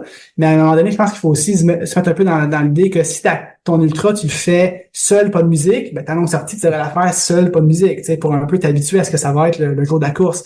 Puis après ça, si le jour de la course, tu te fies à des ranges de fréquence cardiaque, ça peut ne pas être les mêmes en entraînement, mais idéalement d'avoir quand même un range que tu essaies de respecter pour avoir une course que tu fais un peu la même chose en training qu'en race. Même chose évidemment pour les bâtons et ces choses-là, mais je pense que d'aller chercher un mindset qui est un peu proche de ce que tu veux faire en compétition, même des fois aussi niaiseux que d'avoir, si le jour de la course, tu as le GPX sur ta montre, ben de l'avoir en entraînement aussi. Fait que là, si tu as le mode Climb Pro qui te dit que tu as une course de 2 km qui arrive, tu veux-tu avoir ça sur ta montre en race? T'sais? Faut que tu poses la question en training, pas le jour de la race. Fait que je pense qu'il y a des choses qu'on peut faire beaucoup avec ça. Fait que oui, autant que j'aime ça écouter des podcasts en courant, si j'ai un ultra dans un mois, ben mes longues sorties à la fin, je vais essayer de les faire pas de musique, pas de podcast, juste parce que je me dis ben c'est ça qui va se passer le jour de la course. Là. Exact. Moi, j'ai souvent parlé de mes trucs, les jeux mentaux que je me fais dans ma tête, puis je les ai découverts en entraînement en faisant justement une nuit blanche sur le Mont-Saint-Anne. Pas de musique, pas rien, de se dire ok, là, je vais être 8 heures dans le noir sur le Mont-Saint-Anne. À un moment donné, il va falloir que je m'occupe la tête parce que c'est pas vrai, je vais penser continuellement des choses qui ont du sens. C'est là que tu découvres. Moi, je sais que ça peut m'occuper la tête, ça passer vite, de faire l'alphabet puis essayer de nommer des capitales de des pays. Bon, on commence avec A, B, C. Mais comme tu dis, c'est des choses que tu peux l'entendre sur un podcast, mais tu vas trouver tes propres trucs, tes propres façons de faire si tu te mets dans les mêmes conditions pour te briser mentalement. Puis je vous encourage pas à vous briser mentalement à l'entraînement, mais de te mettre dans un petit contexte pour être un peu dans la marde mentalement puis devoir te trouver tes propres clés, c'est pas une mauvaise chose. Ouais, surtout qu'on est tellement stimulé tout le temps maintenant, tu sais, avec les réseaux et tout, de faire une course où t'es vraiment seul avec toi-même, avec tes pensées. Des fois, c'est comme un peu déroutant, je pense, le jour de la course. Fait que si tu l'as pas fait en training, ça peut quand même être un peu plus compliqué. Là. Ouais, c'est clair. Un autre sujet que tu as abordé, la chaussure parfaite. Qu'est-ce que coach David, coureur David qui a de l'expérience, comment qu'on choisit la chaussure parfaite pour soi? La couleur? C'est sûr, c'est important le swag, là, quand même, là, mais surtout, c'est important, en fait, pas qu'elle ait la belle, mais qu'elle soit belle de sa vue de coureur, tu sais, Non, mais sans blague, je pense que c'est le plus important, c'est d'avoir quelque chose qui déjà qui nous permet en fait de nous protéger adéquatement du terrain qu'on va affronter. Là, fait que je pense que c'est un peu basique de dire ça comme ça, mais si on est habitué de courir avec très peu d'amorti, ben c'est correct de courir avec très peu d'amorti pour une course longue. Mais je pense que c'est d'aller chercher. Souvent, en fait, ce qu'on dit, c'est la chaussure la plus légère qui nous permet de nous protéger adéquatement de l'environnement. Là, je pense qu'avec les nouvelles genres de super shoes, des fois peut-être un peu plus de poids. peut quand même être pas si mal, mais tu sais, je pense que le poids reste quand même le truc le plus important. Puis dans mon cas, je pense que j'ai aimé des chaussures plus flexibles. Fait que tout ce qui est plaque de carbone entre elles, j'ai pas vraiment essayé, puis je suis pas convaincu que ça va bien fonctionner. Puis là, je pense que là, j'ai pas de partenaire soulier, là, mais je sais que Norda ont sorti quelque chose qui est quand même assez intéressant en termes de super shoes, pas de carbone. Il y a la Sportiva aussi qui ont sorti quelque chose d'intéressant dans ce sens-là. Puis moi, c'est ça que je vais peut-être essayer cet été, là. Mais tu sais, j'ai pas vraiment je pense que c'est là que c'est vraiment peut-être l'élément le plus personnel, je pense, dans tous les équipements, c'est vraiment les chaussures. Puis c'est là que ça peut être bon des fois d'aller consulter des spécialistes en boutique ou de consulter même des reviews sur Internet puis d'un peu comprendre qu'est-ce qui qui fonctionne pour nous, puis après ça de partir de là. Ouais, faut quand même, je pense, se mettre des œillères sur le marketing, dans le sens où faut que tu prennes l'espadrille qui fonctionne pour toi. Pas l'espadrille que ton coureur préféré porte sur Instagram. Dans le sens où ça peut être la même affaire, tant mieux si tu portes la même chose que ton coureur préféré, mais faut pas que ça soit ça qui définisse. Si tu le mets dans ton pied puis comment tu te sens, puis c'est embêtant de dire ça quand faut que tu le testes en sentier puis tu te dis je vais pas acheter une paire puis tester pour le fun, mais juste c'est con, mais je me rappelle les premières fois que je suis allé au coureur nordique à Québec puis t'en essayes 5-6, tu le sais en partant quand tu mets ton pied dedans. Est-ce qu'il va être parfait après 30 km sur une longue sortie? Je sais pas. Faut le tester, faut se rendre là. Mais tu le sais quand tu le mets, puis il y a de quoi qui fit pas, puis faut tester, puis il faut se mettre des œillères par rapport au marketing. Tu parlais des super shoes. Je serais curieux d'avoir ton avis pour le mid-pack. Dans le sens où je comprends l'attrait du super shoe pour Jim Wamsley qui veut remporter la Western State. Je comprends les technologies puis les économies de 10 grammes entre deux modèles et blablabla, mais pour moi, que ça va faire un 100 000 en 32 heures, là, mettons, je dis n'importe quoi. Est-ce qu'il y a vraiment un attrait d'aller chercher ce soulier-là, high-end, high-performance? Ben, tu sais, je pense que pour tout le monde, le plus important, c'est quand même le confort, là, que tu sois mid-pack ou élite, là. Fait que ça prend quelque chose de confortable. Puis je pense aussi qu'il y a un peu une grosse différence, à mon avis, entre ce qui a été course puis marche, en fait. Fait que même pour une course comme l'UTMB, je suis pas convaincu que le soulier très mou puis très rebondissant, ben, peut-être moins stable en montée. Fait qu'au final, quand tu marches, peut-être bien que c'est moins efficace. Ça fait que je pense que mon avis, c'est quand même que dès qu'il y a beaucoup de hike dans une course, je pense que le soulier idéal n'est pas nécessairement le même que le soulier idéal pour quand il y a beaucoup de courses, tu sais. Fait que je pense que ça, c'est déjà à tenir en compte. Tu sais, je sais personnellement que moi, des souliers étaient très, très mous. Autant que j'aime ça courir, ben, j'aime ça. Je suis quand même à l'aise de courir avec ça dans des courses plus roulantes. Quand c'est vraiment du hike, je trouve que quand le temps de contact est trop long, ben, tu te rends compte que le soulier est instable et qu'il est mou, puis que j'aime un peu moins ça. Mais encore une fois, là, j'ai pas trouvé le soulier parfait encore, puis c'est pas évident. Tu sais, je pense que c'est quelque chose qu'on peut chercher longtemps. Là. Puis quand t'as enfin trouvé ton soulier parfait, ça se peut que l'année d'après, il change le modèle, puis il change une petite affaire qui fait que...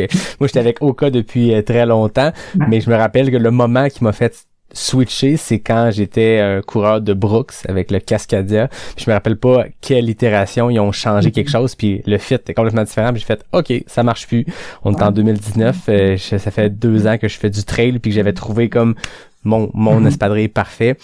Puis finalement, regarde...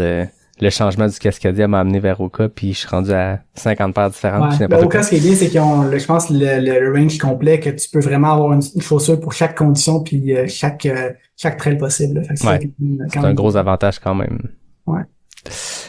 Le dernier sujet, et non le moindre, on en a parlé tantôt en début, le swag. T'as écrit sur le swag, t'as remporté, je pense, ça se peut-tu que je l'ai encore dans mon sous-sol, ta racine, t'avais-tu ton trophée? Je l'ai pas récupéré, mais je pense que j'y tiens, je pense que j'aimerais ça l'avoir quand même. Inquiète-toi pas, je viens de l'avoir là-bas, je pourrais la montrer à l'écran tantôt si tu veux, j'ai encore ta racine, t'avais gagné le Trail Swag, c'est un prix qu'on a remis une seule année parce que après qu'on te l'ait remis, on s'est dit, personne ne peut battre ça. Fait qu'il va falloir changer la catégorie, c'est devenu autre chose. Mais le Trail Swag, j'ai envie quand même d'aborder le sujet de manière sérieuse parce que t'as écrit là-dessus, puis je pense que ça fait partie de la culture. Tu sais, le trail, c'est plein d'affaires, c'est le sentiment de communauté, c'est le temps passé en plein air. Mais je pense qu'il y a un fun pour certaines personnes de la communauté dans le fait de choisir du gear, puis de trouver quelque chose qui nous fait plaisir, puis on va passer 30 heures dans nos shorts. Fait qu'on se peut être content de porter des shorts qui sont flyés. Tu sais, c'est quoi ton rapport au Trail Swag? Comment ce mot-là s'est intégré dans ton vocabulaire?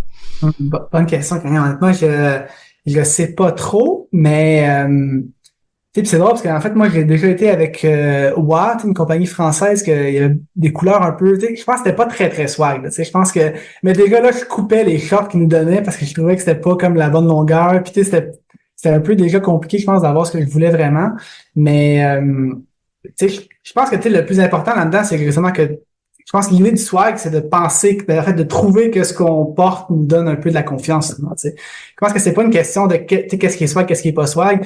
Puis l'article que j'ai écrit, c'est ça qui est un peu drôle. Je pense que là-dedans, je mets vraiment les règles puis un peu les choses qu'il faut respecter, mais finalement, c'est un peu ça la blague. Là, c'est que finalement, si quelqu'un aime ça avoir des shorts léopard puis que pour lui c'est cool, ben c'est ça le swag. Tu sais. Moi, c'est pas mon swag à moi, mais c'est son swag à lui. Là, tu sais. Fait que je pense que c'est ça qui est important, c'est de finalement d'avoir confiance puis de se présenter sur une ligne de départ ou en entraînement avec, je sais pas, en ayant l'impression que ce qu'on porte nous représente finalement. Ah ouais, c'est clair. C'est important le swag. Ouais, c'est ça. Comme je pense que défi des couleurs, j'étais pas en forme, j'étais encore blessé, ça allait pas très bien, mais j'avais mon kit blanc pour la verticale, fait que ça, j'étais quand même content de ça. Il y a une réflexion derrière qu'est-ce qu'on porte pour se rendre à l'événement, c'est ça? On a des choses quand même aussi, je pense, avec Fern là, qui s'en viennent d'assez... j'espère que ce sera pas juste un prototype et qu'on va pouvoir développer ça quand même, mais on a des idées quand même intéressantes pour faire des choses... parce que je pense qu'entre elles, le plus important, ça reste le confort. Puis je pense qu'il y a quand même des grosses avancées qu'on peut faire encore entre elles. Là, j'en dirai pas plus. Là, je pense que c'est encore top secret comme projet, mais on a des choses pour peu qui s'en viennent peut-être. Là. Intéressant. Tout est avec Fern? Ouais, c'est ça. Non, de voir ça. Mais je pense que c'est important. Moi, puis je pense que tu l'as bien dit, il y a des règles, mais il n'y a pas vraiment de règles dans le sens où il faut que tu sois bien. Puis le trail a toutes sortes de bébites, puis je dis pas ça de manière péjorative, mais il y a tout plein de personnalités qui vont dans tous les sens. Il y a des gens qui sont dans les extrêmes, qui sont très divertissants à voir dans des courses, à suivre sur les médias sociaux. Moi, il y a un gars que j'ai rencontré dans une course que je me suis mis à suivre, puis maintenant c'est là une star TikTok du trail aux États-Unis, il s'appelle Andrew Glaze, qui portait des jorts, qui sont des shorts, mais imitation jeans. Puis j'avais vu ça dans une course, dans un ravito à 2h du matin après 140 km. J'ai vu ce gars-là débarquer en jeans, j'ai fait, c'est malade. Il y a juste en trail que tu peux avoir ça. Puis quand tu regardes des photos, des rapports de des courses un peu roots dans le fin fond d'un État américain où il y avait 32 participants, c'est là que tu vois les plus belles affaires. Clairement. Je pense que j'ai aussi une paire de pantalons de ski de randonnée qui sont des faux jeans. C'est quand même important aussi. Là. C'est malade. Ouais.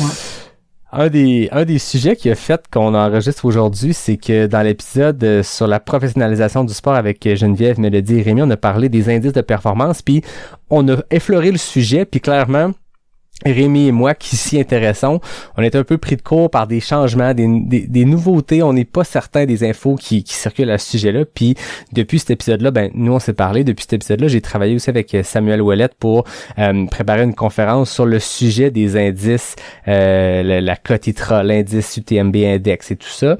On le présente au colloque Viens courir d'Athlétisme Québec à des organisateurs de courses, mais on a décidé qu'on allait en faire un épisode, fait à suivre, peut-être l'épisode qui suivra le nôtre sera sur ce sujet précisément-là, mais la discussion qu'on avait était très intéressante.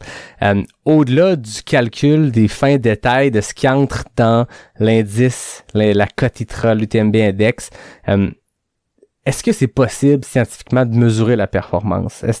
On le voit en athlétisme, on le voit sur route, mais en trail, il y a des indicateurs qui existent. Est-ce que, selon toi, on approche de quelque chose qui peut permettre de réellement comparer deux performances complètement opposées sur un kilomètre vertical puis un 200 mètres? Je pense que oui, là, puis je pense que la cote ITRA, puis en fait, ça, je sais pas c'est quoi la distinction, les deux cotes sont pas les mêmes. Ce qui est un peu louche avec la cote UTMB, c'est que des fois, je pense que pour faire, mettons, des fois, c'est le top 3 qui automatiquement passe à l'UTMB l'année suivante. Puis des fois, c'est en plus de ça, par exemple, sur je pense, le 100 miles, si tu as 770 de cote et plus, tu passes aussi automatiquement à l'UTMB. Fait que le quatrième devrait pouvoir y aller s'il y a 770 et plus. Mais souvent, une couple de cotes que j'ai regardé, c'est souvent comme par hasard, juste les 3 premiers qui sont pile dans les cotes qui sont prévus, tu sais. Fait que tu dis à quel point il y a juste la cote pour que ce soit juste le podium ou juste les 10 premiers quand c'est des courses major, tu sais. Je sais pas s'il y a peut-être un petit jeu là-dessus, mais puis les différences des fois entre la cote UTMB puis la cote ITRA qui est quand même bizarre. Puis moi, à mon avis, j'aime mieux me fier à la cote ITRA parce que je me dis, c'est la Fédération internationale de trail. Puis pour avoir été représentant canadien pendant quelques années au niveau de l'ITRA, tu sais, on a eu des présentations sur la cote ITRA, puis on a vu un peu comment c'était fait. Puis Peut-être que c'est celle qui est rendue l'UTMB maintenant parce ils sont partis avec, mais en tout cas, c'est quand même assez bien fait. Puis des fois, je pense que les gens sont mêlés dans le sens que, puis il y a maintenant un super bon FAQ, là, je pense sur ITRA, tu vas voir un peu c'est comment ils calculent les race scores, puis c'est quand même vraiment bien fait. Mais tu sais, je pense que si on veut vraiment simplifier, en gros, ils calculent d'abord un peu le dénivelé puis la distance. Fait que c'est le premier calcul qui est fait aussi simple que dénivelé distance. Puis on dit, ben, si tu fais une performance qui serait équivalente au record du monde, t'aurais 1000 points, je pense. C'est comme le maximum impossible, tu sais. Puis après ça, ben, on part de là, puis tout le monde a des cotes. Puis après ça, si les cotes des gens qui ont fini, ben, mettons que la moyenne des finishers, c'est 500, mais qu'au départ, ces gens-là avaient 450 de cotes, ben, ça veut dire que le parcours est plutôt rapide, tu sais, que ce soit pas technique ou les conditions étaient plutôt bonnes. Ben, ils modèrent après les cotes.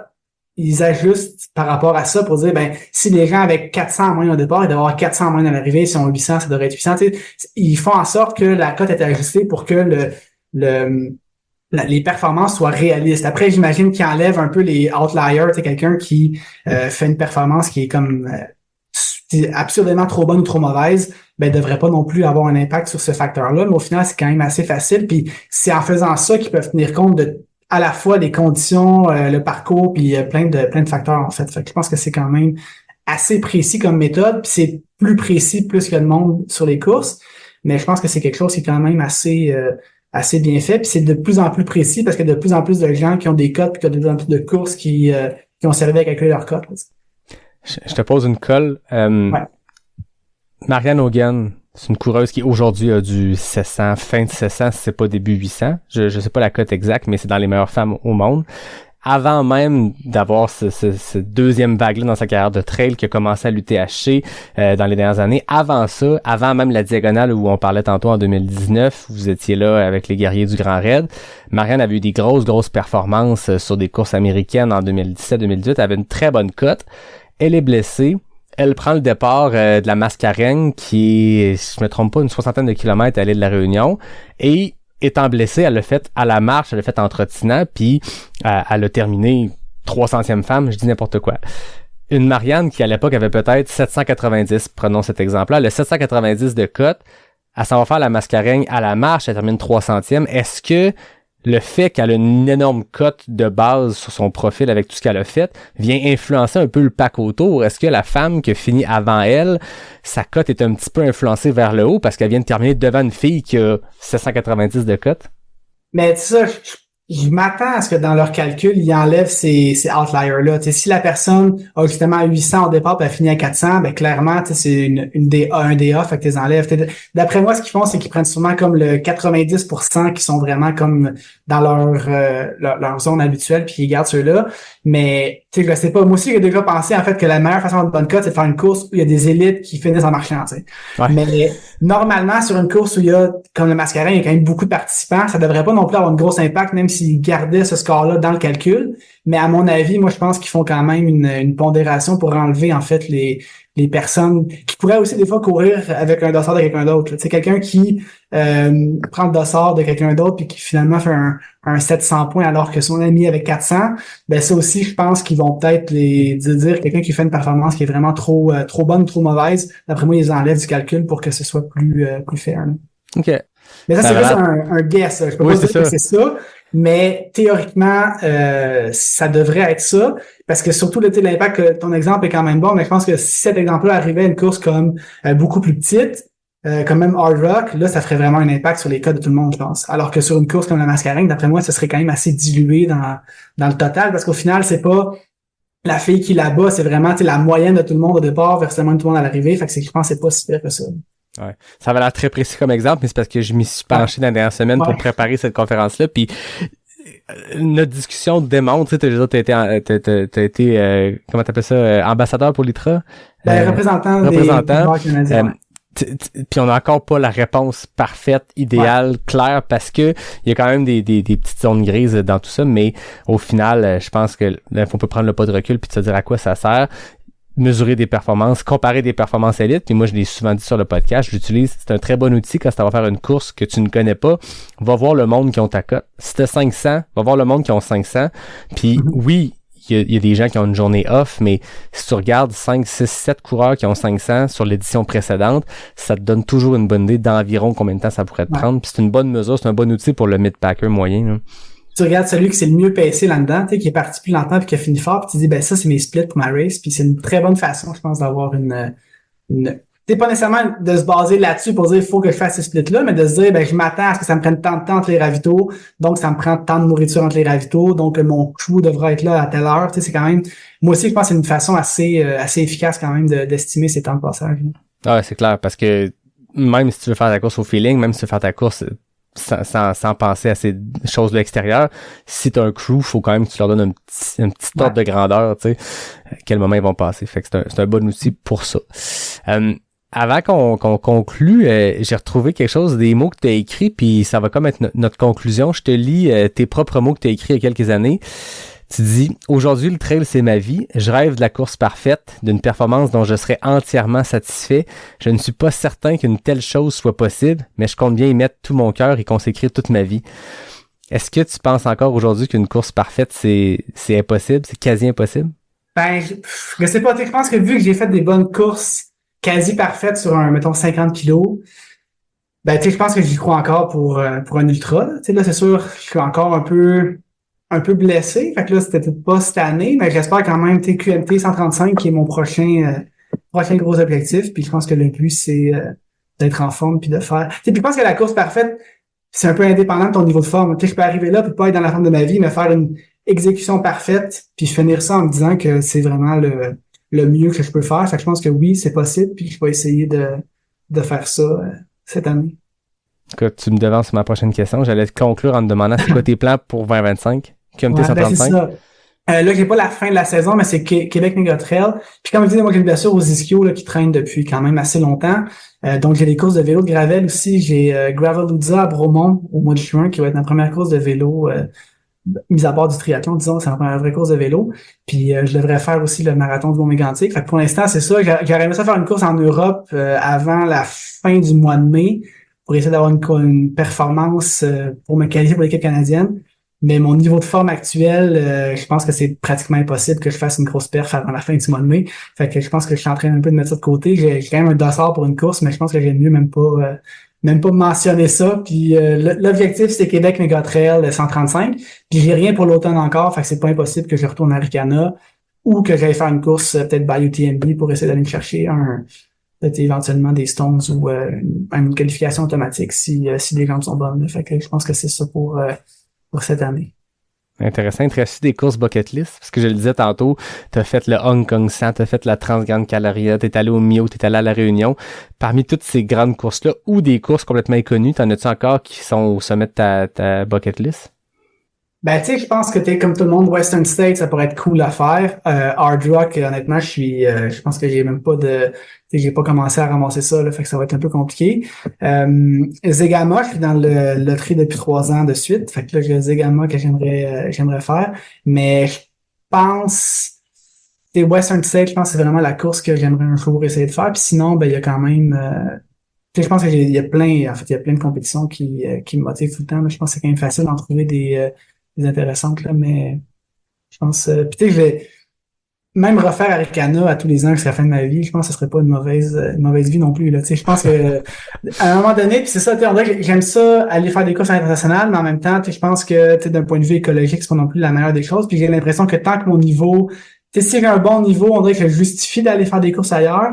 Mais là, quand c'est moins le cas, on dirait que je préfère peut-être m'en tenir aux courses au Québec. C'est pour ça que Québec Méga Trail, je pense que c'est la course l'ultra sûrement le plus relevé au Québec cette année, d'après, en tout cas, c'est dans le World Major, là. Fait que je pense que c'est la course à faire. Fait que pour moi, cette année, c'est ça le gros objectif. Puis, il n'y a aucun doute qu'en niveau de compétition sur de l'ultra, c'est la course depuis plusieurs années, le QMT, que ce soit le 110, 135, c'est pas mal, je pense que le 100 000 a eu des belles années, mais le QMT 100 000 n'a jamais eu le niveau de compétition que les grosses années du 110, puis que là, le 135, ça s'enligne pour être.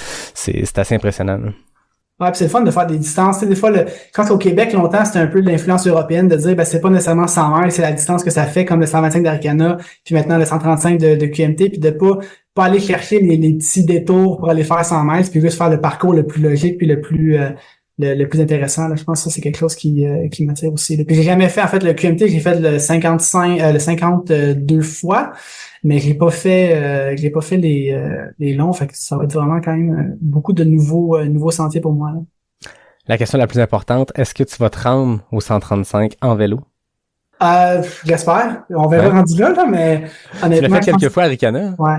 Ça, c'est quelque chose que. Puis tu sais, des fois, les gens trouvent ça un peu aberrant, mais tu sais, il y a quand même aussi. Tu sais, c'est vraiment du vélo de très basse intensité, puis généralement, je fais un taper comme plus en amont, puis tu sais, d'un point de vue physiologique, je prends une journée de repos avant, je fais un carb load.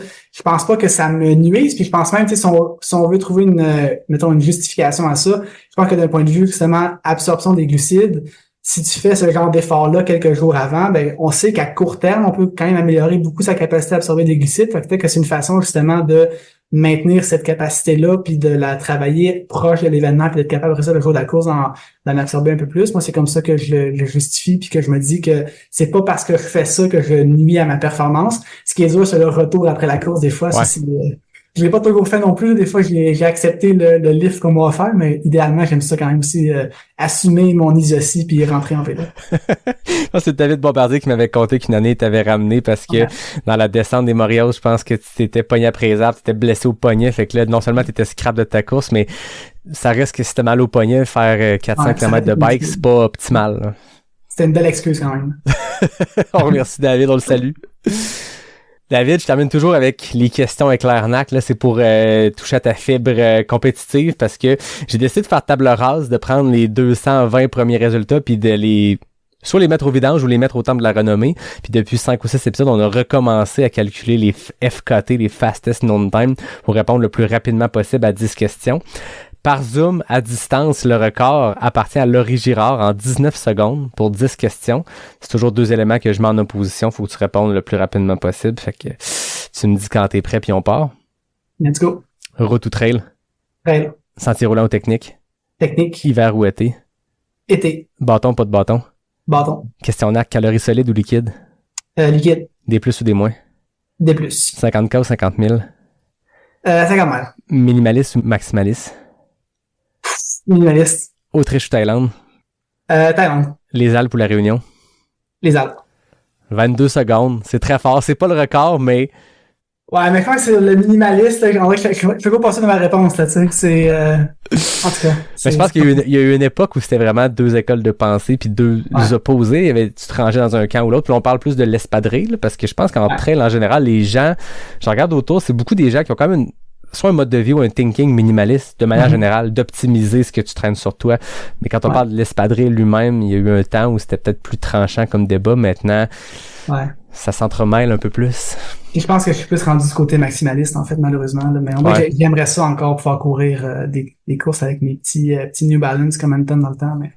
Ouais, Anton qui prenait un couteau puis qui coupait même. Je me rappelle toujours de la vidéo, je pense que c'est sa première ou sa deuxième Leadville qui vient d'être commanditée par New Balance. Ils ont pas encore le MT100, je pense, à l'époque, les choses super minimalistes. Fait qu'il ouvre sa boîte de choses qui viennent de se faire donner par son partenaire puis il coupe la semelle avec un couteau.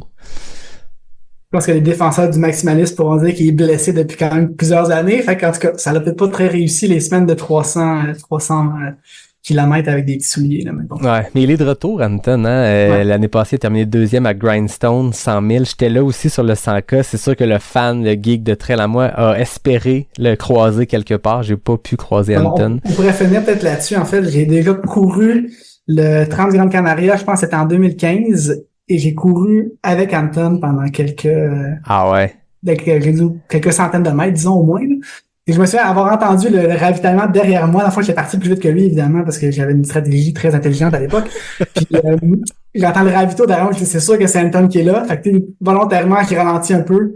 Puis j'ai pu courir une bonne partie de la descente avec mon maître, mon mentor, ou je sais pas comment dire là, mais je pense que c'est quelqu'un qui m'a beaucoup inspiré dans mon début en trail, puis encore aujourd'hui, je pense que c'est quelqu'un qui regarde de voir qu'est-ce que ça donne cette année à l'UTMB, puis j'espère qu'il va être en santé pour le faire. Ouais, parce que tu sais, il y a 2-3 ans, il a fait un gros comeback, je pense 12 ou 13 ans après sa première victoire à Leadville. Il est retourné sur Leadville après des années de blessure, puis il avait fini 2e ou 3e si je me trompe pas. Fait que, je veux dire, le gars vit encore du trail dans le sens où vit encore de cette popularité-là. C'est un gars qui a un mode de vie, je pense, très minimaliste, mais il vit encore de l'aura qu'il y a autour de lui, puis ce qui a pu influencer comme à l'époque 2010, 12, 13, ce qui a suivi. Mais c'est un très bon athlète. C'est un gars qui a réduit considérablement le nombre de kilomètres de course par semaine parce qu'il a été blessé pendant 10 ans, mais il fait énormément de bike, il met encore du gros volume de sport. Fait que, tu sais, sur un UTMB qui est une course, je vais mettre des immenses guillemets, lente, quand on compare à Leadville, quand on compare à Western State, ça se gagne en plusieurs heures de plus. C'est un gars qui pourrait surprendre. Gagner, je sais pas.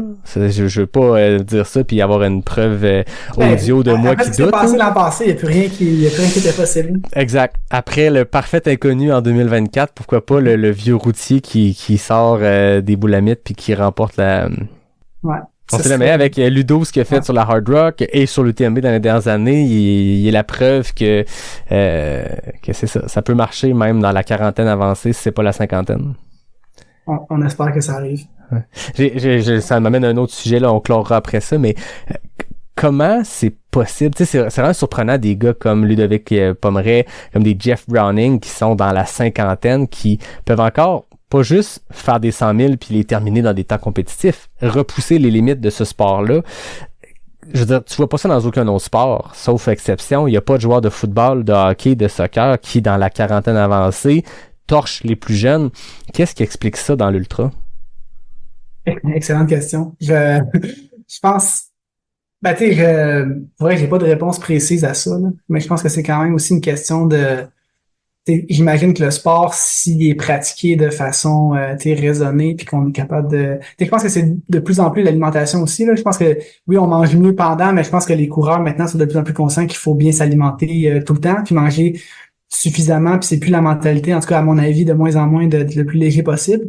Fait que je pense que ça doit quand même jouer. Puis après ça, je pense que c'est quand même un sport aussi qui est, même si c'est pas les impacts du hockey puis du football, là, c'est des impacts, qu'on s'est adapté à ça, puis c'est quand même quelque chose qu'on est capable de supporter. Puis l'endurance, ça va toujours se développer. Puis je pense que même si on atteint un pic d'endurance avant ces âges-là, ben on peut quand même, la pente descendante est pas si raide que ça. Puis je pense que les athlètes qui sont capables de, j'imagine, soit par un entraînement vraiment pointu en musculation peut-être, ou il y a peut-être des trucs un peu qui peuvent leur permettre de maintenir, à cet âge-là, souvent c'est de maintenir la masse musculaire. Là. Fait que, si t'es capable de faire, j'imagine, beaucoup de renforcement, puis ou juste par ta pratique du trail, faire beaucoup de renforcement, juste en étant beaucoup dehors, ben je pense que c'est ça qui les aide aussi à maintenir ça. Là. Mais j'aimerais ça être plus calé en vieillissement, là, mais c'est quand même assez impressionnant. Là. Je pense que Ludo particulièrement, puis parce que dans les dernières années, il a fait des grosses performances, mais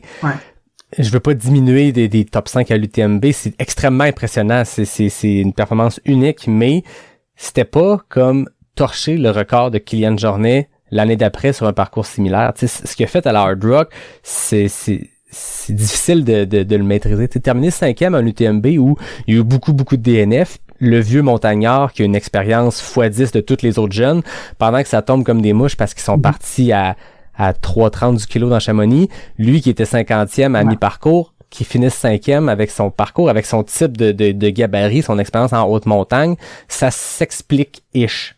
Ouais. C'est impressionnant. Ouais.